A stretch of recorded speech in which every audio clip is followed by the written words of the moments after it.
Ma sœur a interrompu son propre discours de mariage, a pointé sa flûte de champagne vers moi et a annoncé aux 300 invités qu'elle m'avait réservé une table spéciale, vieille fille, rien que pour moi, déclenchant un éclat de rire général dans la salle.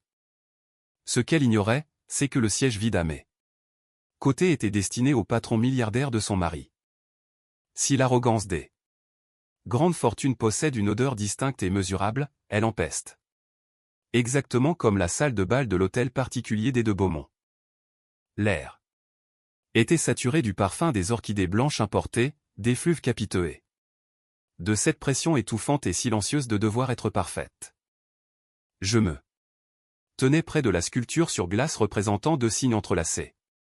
Sirotant un verre d'eau gazeuse tiède, tentant désespérément de me fondre dans le velours des tentures. Je m'appelais Clara Hastings, la sœur aînée, bien moins glamour que la mariée. Aujourd'hui n'était pas mon jour. Pour être tout à fait honnête, dans ma famille, c'était rarement mon jour. Ma sœur cadette, Stéphanie, était l'enfant doré. Radieuse, dotée d'un sens social inné et d'un instinct de prédatrice pour l'ascension sociale que notre mère, Joanne, avait cultivé depuis notre enfance. Stéphanie ne voulait pas seulement être aimée, elle exigeait d'être enviée. Aujourd'hui, en épousant Derek Mitchell, héritier d'une fortune colossale dans l'immobilier et les technologies, elle atteignait son chef-d'œuvre. Clara, pour l'amour du ciel, tiens-toi droite, a sifflé ma mère, surgissant de nulle part pour lisser agressivement le tissu de ma robe. C'était une tenue bleu marine, terne et lourde, que Joanne avait choisie personnellement pour moi. Ses mots exacts à la boutique avaient été « c'est parfait, Clara. C'est élégant et, surtout, cela ne détournera pas l'attention des demoiselles d'honneur. » Traduction, c'était oubliable, légèrement vieillot, et cela garantissait que je ressemble exactement à la célibataire de 31 ans que j'étais. Je me tiens parfaitement droite, maman, ai-je répondu en forçant un sourire crispé. Eh bien, essaie d'avoir l'air heureuse. La famille de Derek est très observatrice. Nous ne voulons pas qu'il pense que tu es aigri parce que ta cadette se marie avant toi. Avant que je puisse me défendre contre cette accusation absurde, un carillon a retenti dans la salle, signalant aux invités de rejoindre leur place. Je me suis dirigé vers l'immense plan de table en verre illuminé à l'entrée. J'ai scanné la table. Numéro 1, la table d'honneur réservée aux mariés et à la famille proche. Le nom de Joanne y figurait. Mon père, Thomas, aussi. J'ai lu les noms des 7 demoiselles d'honneur, une brigade terrifiante de cadres en relations publiques. Au maquillage ultra travaillé. J'ai continué à lire. Mon nom n'y était pas. J'ai froncé les sourcils en passant à la table 2. La famille éloignée de Derek. La table 3, les associés d'élite. J'ai fait défiler la plaque de verre. Table 10. Table 25. Finalement, tout en bas, écrit dans une police plus petite que les autres, je l'ai trouvé. Clara Hastings, table 42. Je me suis retourné pour regarder cette mer de table méticuleusement décorée. J'ai dû traverser la piste de danse, passer devant les bars annexes et les compositions florales monumentales pour la trouver.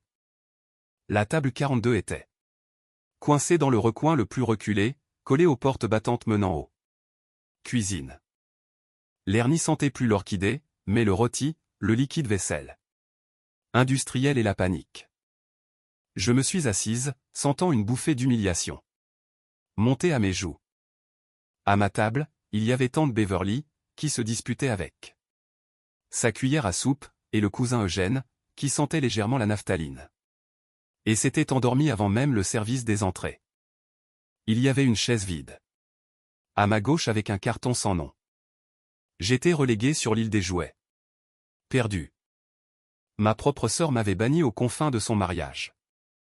J'ai ravalé ma salive. Tiens jusqu'au toast, me suis-je dit.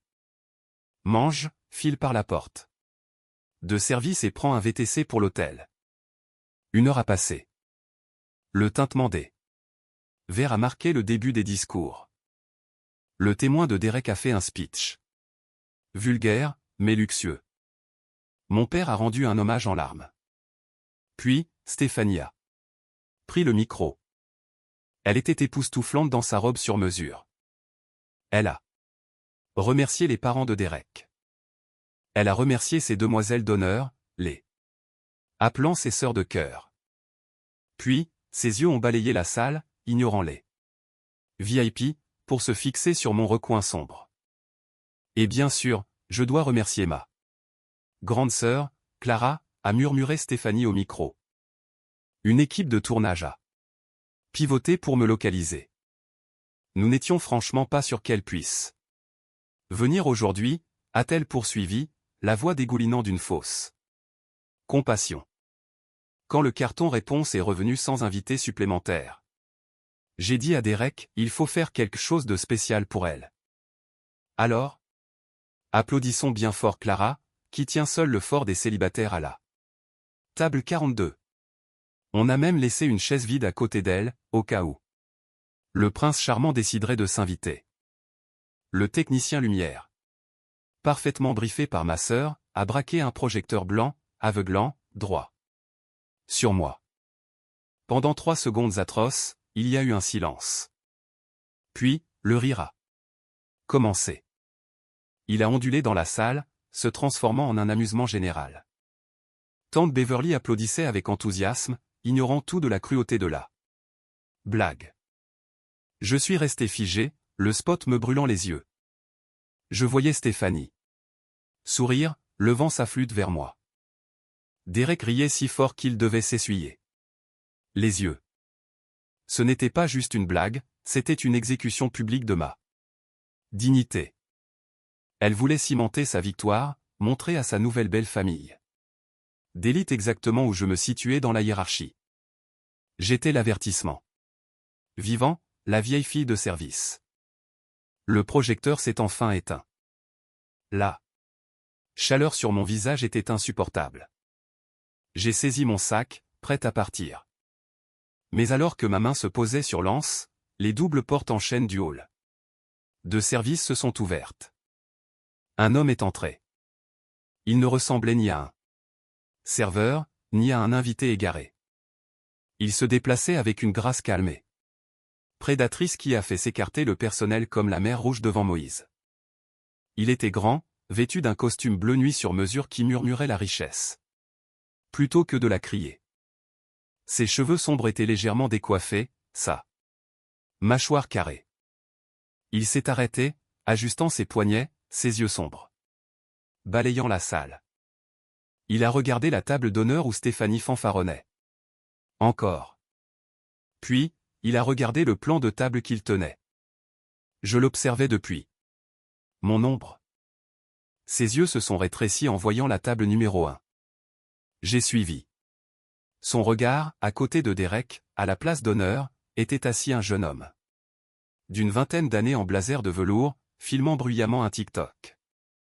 Stéphanie, dans son obsession de perfection, avait dû paniquer quand cet invité mystérieux était arrivé en retard et avait rempli son siège vacant avec l'un d'eux. Ses amis influenceurs. L'homme n'avait pas l'air en colère. Un sourire en coin amusé jouait sur ses lèvres. Il a jeté le plan de table sur un guéridon, a contourné toutes les tables prestigieuses et s'est dirigé droit vers le fond de la salle. Vers la table 42. Je me suis figé. Il s'est arrêté pile devant nous. Il a regardé le cousin Eugène endormi, a adressé un signe de tête poli à tante Beverly, puis ses yeux ont atterri sur moi. De près, il était d'un gris d'orage saisissant. Il a posé nonchalamment sa main sur le dossier de la chaise vide à côté de moi, la chaise du prince charmant dont Stéphanie venait de se moquer. Dites-moi, a-t-il dit d'une voix de baryton résonnante, qui m'a fait frissonner. Est-ce que ce siège est réellement réservé à un prince hypothétique, ou cela ne vous dérange pas si un retardataire terriblement décalé s'invite dans la forteresse? Je l'ai dévisagé, mon cerveau court-circuitant. Vous avez entendu ça? J'étais dans le foyer, a-t-il répondu, tirant la chaise pour s'asseoir avec une élégance naturelle. Votre sœur projette très bien sa voix, et elle semble dotée d'une personnalité terrifiante. Je m'appelle Steven, au fait. Il a tendu la main. Je l'ai prise. Sa poigne était ferme et chaude. Clara, la tragique vieille fille de la table. 42. Steven a laissé échapper un rire sourd en se servant un verre d'eau. Eh bien, Clara, en tant que personne qui évite activement le premier rang de ces cirques, je trouve que la table 42 est le meilleur emplacement de la pièce. Accès direct à la cuisine, exposition minimale à l'ego de la mariée, et nous n'avons pas à faire semblant de nous intéresser au centre de table. Je n'ai pas pu m'empêcher de rire. L'humiliation d'il y a 5 minutes commençait à s'estomper. Qui êtes-vous? Vous n'êtes certainement pas un proche de la mariée, et vous ne semblez pas assez arrogant pour être l'un des copains de fraternité de Derek. Steven a souri.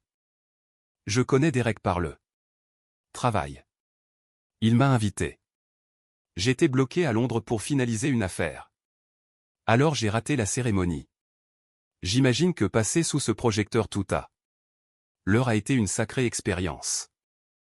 J'ai survécu à pire, ai-je menti en regardant mes mains.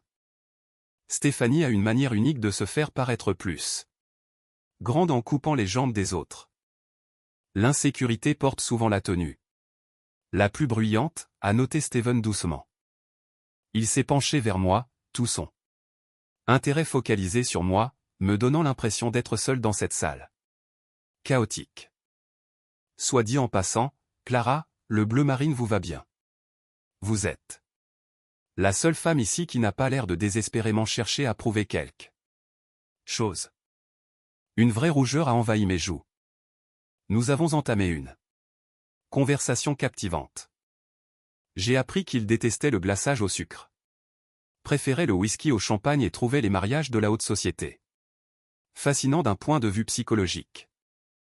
Je me suis surprise à lui parler de mon cabinet d'architecture, de ma passion pour la restauration de bâtiments historiques et de la vie paisible que j'avais construite loin de l'ascension sociale effrénée de ma famille.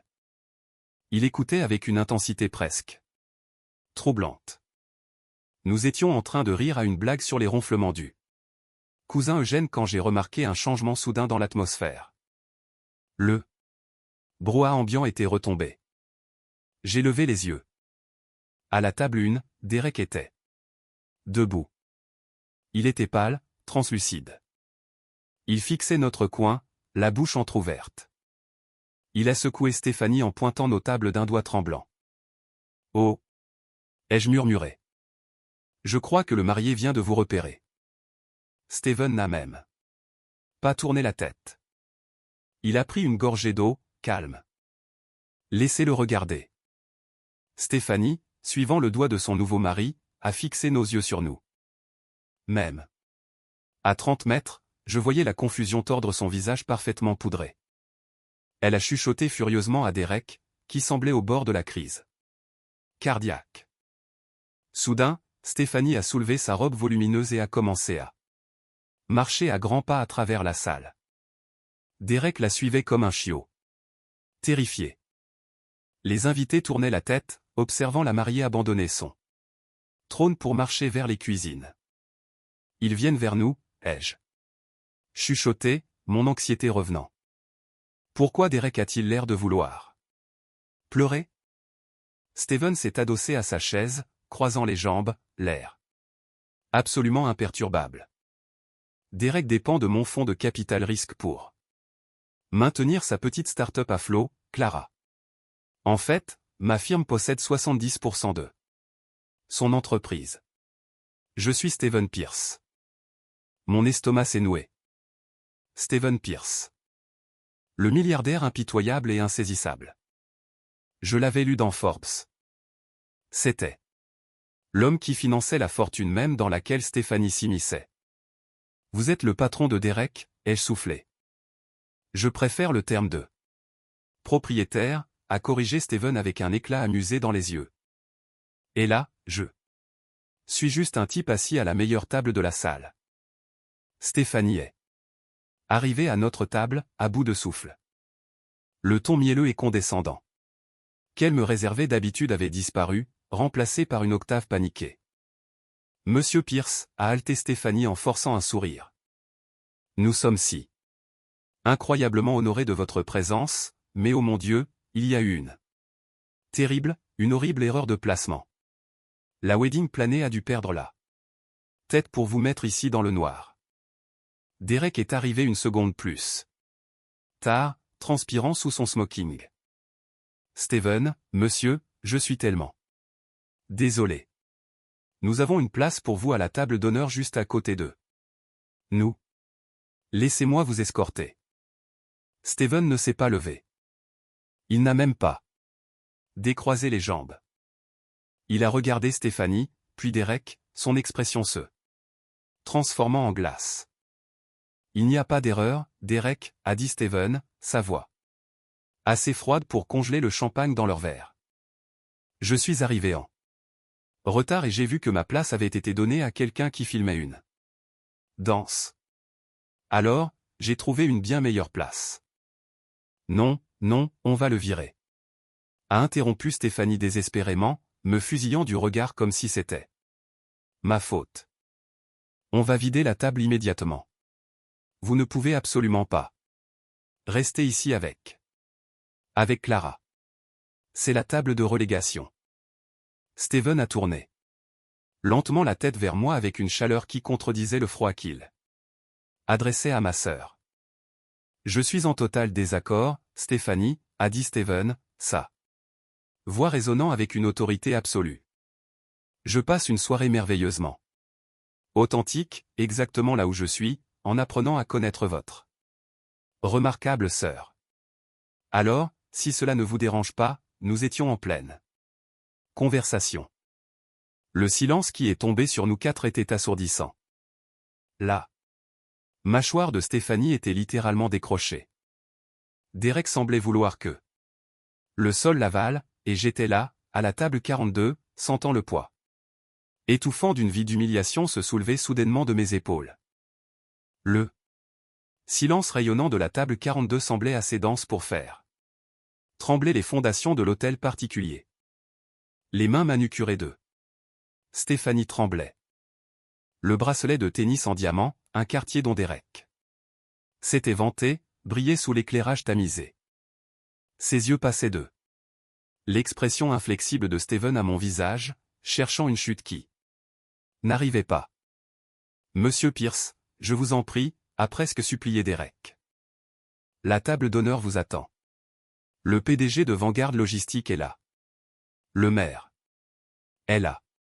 Nous avons un Dom Pérignon millésimé qui n'attend que d'être débouché. Steven a enfin regardé Derek. L'éclat amusé de ses yeux gris avait disparu, remplacé par le regard calculateur d'un homme qui démantelait des entreprises. Avant son café du matin. Derek, a dit Steven, son ton conversationnel mais strié d'acier pur. Je me fiche de Vanguard Logistique. Je me fiche du maire. Et je me fiche éperdument de votre champagne hors de prix. Ce dont je me soucie, c'est de l'image d'un fondateur dont les fonds de série B sont en train de saigner pendant qu'il organise un mariage à un demi-million d'euros tout en licenciant son équipe de développement. La couleur a totalement quitté le visage de Derek. Il semblait avoir été frappé physiquement. Stéphanie a laissé échapper un petit hoquet. Je suis venu ce soir, a poursuivi Steven en baissant la voix pour que seuls nous quatre puissions entendre, parce que je voulais voir exactement où allait mon capital. Je dois admettre que les orchidées importées et les sculptures en cygne sont une touche stupéfiante. Très frugale. Monsieur, je peux expliquer les rapports trimestriels, a balbutié Derek, la sueur perlant sur son front. Le mariage a été largement financé par. Gardez ça pour la réunion du conseil de lundi matin, Derek. L'a interrompu Steven. Il a agité une main pour les congédier. Retournez Auprès de votre épouse. Retournez à vos projecteurs. Clara et moi discutons de l'intégrité structurelle des immeubles d'avant-guerre, ce qui est infiniment plus stable que votre modèle de revenus actuel. Derek a dégluti difficilement. Il a attrapé le bras de Stéphanie, l'entraînant. Ma sœur, pour la première fois de ses 30 ans, était totalement sans voix. Elle m'a fixé, un mélange complexe d'horreur, d'envie et d'incrédulité tordant ses traits avant de se laisser entraîner vers les lumières criardes de la piste de danse. J'ai lâché un souffle que je ne savais pas retenu. Était-ce strictement nécessaire, ai-je demandé doucement. Absolument, a-t-il répondu en reprenant une gorgée d'eau. Je méprise les brutes et je méprise les mauvais investissements. Derek et les deux. D'ailleurs, il vous a interrompu. Vous me parliez de la restauration du bâtiment Kensington. Et voilà, le milliardaire a replongé son attention sur moi, comme s'il ne venait pas de décapiter mentalement le marié lors de sa propre réception.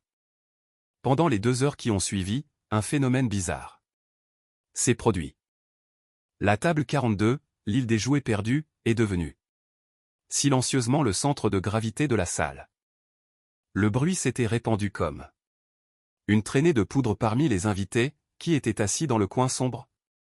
Soudain, le chemin vers notre table est devenu le plus fréquenté. Des politiciens en vue, des mondains fortunés et des dirigeants de la tech ont commencé à faire des détours évidents et douloureusement transparents pour attirer le regard de Steven. Chaque fois que quelqu'un osait nous interrompre, Steven était parfaitement poli mais impitoyablement bref. Et à chaque fois, sans exception, il me présentait. Jonathan, ravi de vous voir. Avez-vous rencontré Clara Hastings? Elle est l'architecte principale chez Weston et Hughes, disait Steven, sa main reposant légèrement sur le dossier de ma chaise. C'est titan de l'industrie, des gens qui, normalement, auraient ignoré une femme en robe bleu marine, étaient soudain obligés de me serrer la main et de me traiter avec une révérence profonde, parce que Stephen Pierce l'exigeait. J'ai observé Stéphanie à travers la salle. Elle était assise à sa table d'honneur, entourée de ses amis influenceurs. Pourtant, elle semblait misérable. Sa nuit triomphale avait été détournée. Le photographe, sentant la véritable dynamique de pouvoir, ne cessait de diriger son objectif vers la table 42. Puis vint l'épreuve ultime, ma mère. J'ai vu Joanne traverser la salle, esquivant les serveurs avec la détermination d'un missile à tête chercheuse. Elle avait remis du rouge à lèvres et arborait son sourire aristocratique le plus mielleux. Oh Clara, ma chérie, a roucoulé Joanne en s'approchant, serrant mon épaule avec une affection feinte. Je t'ai cherché partout. J'ai failli rire. J'étais assise à la chaise même qu'elle m'avait assignée. Joanne a pivoté tout son corps vers Steven. Et vous devez être Stephen Pierce. Je suis Joanne Hastings, la mère de la mariée. Nous sommes tellement ravis que vous puissiez nous honorer de votre présence. Derek ne jure que par vous. Steven s'est levé, une courtoisie qu'il n'avait pas jugé bon d'accorder au maire. Il a boutonné sa veste, regardant ma mère avec un détachement poli mais glacial. Madame Hastings, a dit Steven. Vous devez être incroyablement fière. Johanna rayonnait. Oh, oui. Stéphanie est tout simplement radieuse aujourd'hui, n'est-ce pas? Elle et Derek sont le couple parfait. Je ne parlais pas de Stéphanie, a corrigé Steven. Je parlais de Clara. J'ai été fasciné par ses idées sur la restauration historique toute la soirée. Il est rare de trouver une personne dotée d'un esprit aussi brillant et authentique dans ce genre de foule. Vous avez élevé une femme remarquable. Ma mère s'est figée. Son sourire est resté. Mais ses yeux sont devenus vides. Elle m'a regardé, réellement confuse, comme si elle me voyait pour la première fois. Elle avait passé sa vie à préparer. Stéphanie pour les projecteurs, ignorant totalement le fait que je n'avais pas besoin de projecteurs.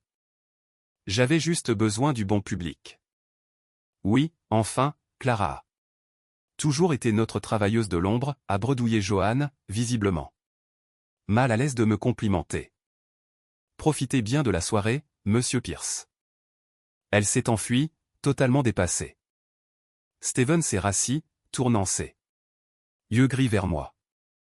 Je pense, a-t-il murmuré, que nous avons causé assez de dommages collatéraux pour une soirée. Avez-vous eu assez de rôti et de vanité? J'ai regardé mon verre d'eau vide, puis la piste de danse où Derek descendait un shot de tequila, l'air d'un homme marchant vers la potence. Plus cassé, ai-je souri. Bien, a dit Steven en se levant et en m'offrant sa main. Parce que l'air ici est étouffant, et il y a un petit restaurant italien discret près de la 5e avenue qui fait un risotto aux truffes qui vous fera oublier cette soirée. Sortons d'ici. Je n'ai pas hésité. J'ai posé ma main dans la sienne. Nous n'avons pas traversé la piste de danse pour une sortie grandiose. Nous n'avons pas fait nos adieux à la table d'honneur. Au lieu de cela, nous avons poussé les lourdes portes en bois de la cuisine juste derrière la table 42, nous faufilant dans le chaos fluorescent des coulisses. Nous avons navigué entre les chefs en sueur et les piles d'assiettes sales, émergeant par la sortie de service dans l'air frais et vif de l'automne. Mes bacs noirs attendaient près du quai de livraison. Un chauffeur a immédiatement ouvert la porte. En me glissant sur les sièges en cuir, j'ai jeté un dernier regard à l'extérieur de l'hôtel particulier. Les basses étouffées du Digi vibraient contre les murs de briques. À l'intérieur, ma sœur avait tout ce pour quoi elle avait conspiré.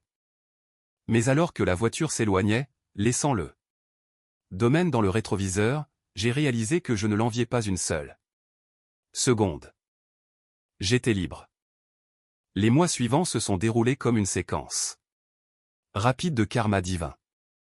Fidèle à sa parole, Steven a audité l'entreprise de Derek. Ce lundi-là, la mauvaise gestion financière était stupéfiante.